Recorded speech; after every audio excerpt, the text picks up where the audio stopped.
Welcome, fellow watch lovers.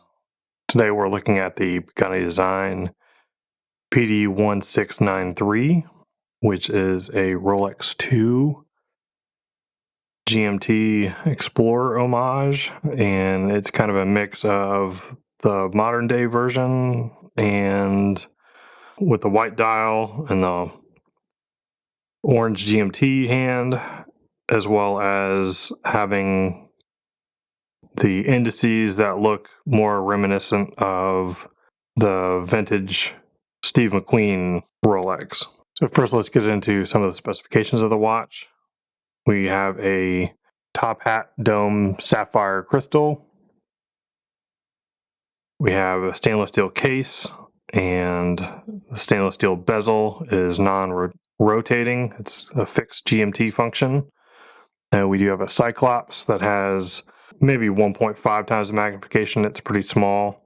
Loomed hands, loomed indices, 200 meters of water resistance with the screw down crown. Top of the lugs are brushed. The bezel is brushed. The sides are polished. You can't see it all that well here because I haven't even taken off the stickers of it because I haven't really worn this before, but I did take it off the strap. So showing you the original strap, nice brushed top and sides, which I personally really like that aspect of it. And is one of the only Paganis that has kind of brushed all around, and that's really something I prefer. A fully milled clasp. We have the pressed diver's extension, which doesn't really provide any value in my opinion. 3 micro adjustments on the side. I do like the bracelet itself. It's hefty, feels good, and is one of the better feeling bracelets I have, and I do like this push clasp in the milled style. I did swap it out to see what a NATO would look like on this watch, and it also provides quite a bit of weight relief on this piece because it is a rather hefty piece, which we'll get into when I weigh this watch. So it's kind of as a enamel looking dial finish, so it has very nice legibility on it. I would say the indices are maybe a little confusing in terms of reading the time. Something you have to get used to because of the number of little ticks and shapes on the outer rim. To me, it's unusual and kind of interesting to look at, but at the same time, not the best for reading the time quickly. And I would say. So we have a nice little kind of ocean style explorer scene here. Pagani design written. It's got the model number on there, stainless steel on the water resistant of 200 meters. Go ahead and give you some measurements here.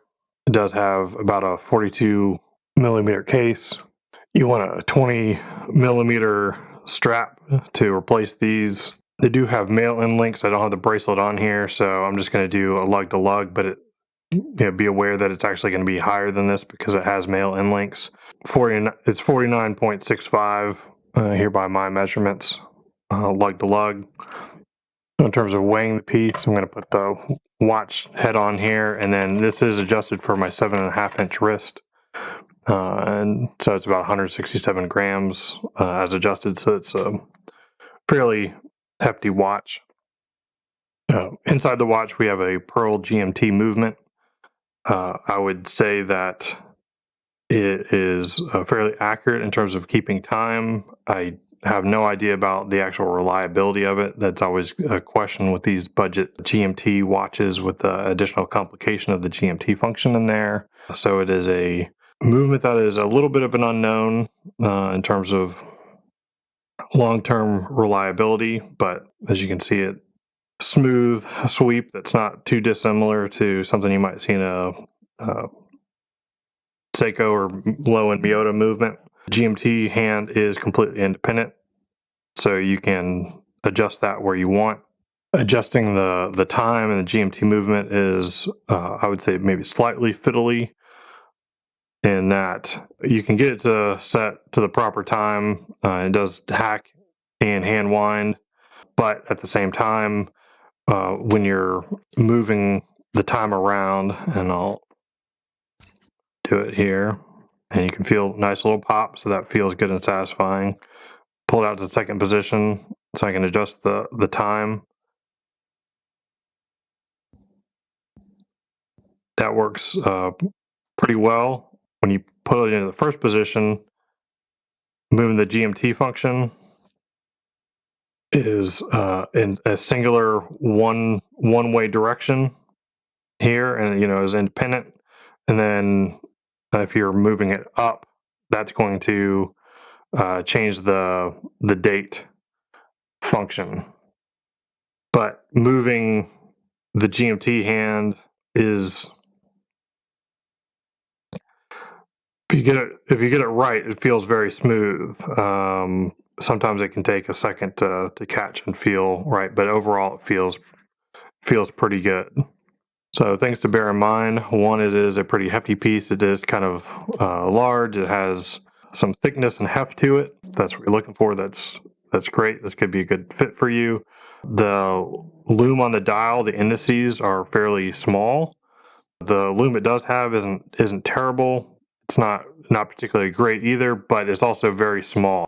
And so I don't exactly have a loom shot here for you, but the indices, that outer little square lights up, and then the middle rectangle lights up, and the outer square lights up, middle rectangle, and that kind of thing. And so they're very, very small indices, and it looks interesting when it's lit up, but it is very small, and you're not going to get much life out of it, I guess, is the way that I would put it.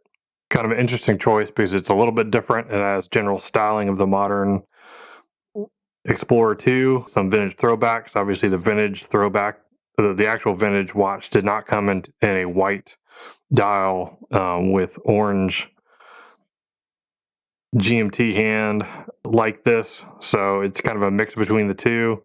It works okay. I mean, it's obviously depending on what your aesthetic is. I thought I would try it out and see what I thought. It feels like a very solid watch that you would expect from a watch that was originally designed to be an explorer's watch, with the GMT function and all that. And if you know the history of the Rolex version, 200 meters of water resistance obviously is a solid spec on a watch like this, and of course you'll want to utilize a screw down crown to get that. The date function has a very low magnification, so that's a bit of a drawback on that style, but legibility obviously is very high with the white dial and black hands here. I think it works quite well on a NATO, and I like the original strap it came with an awful lot, and actually wish that they had that type of strap for a number of their other watches. Well, I hope you found this review to be helpful, and please like and subscribe if you like this type of content.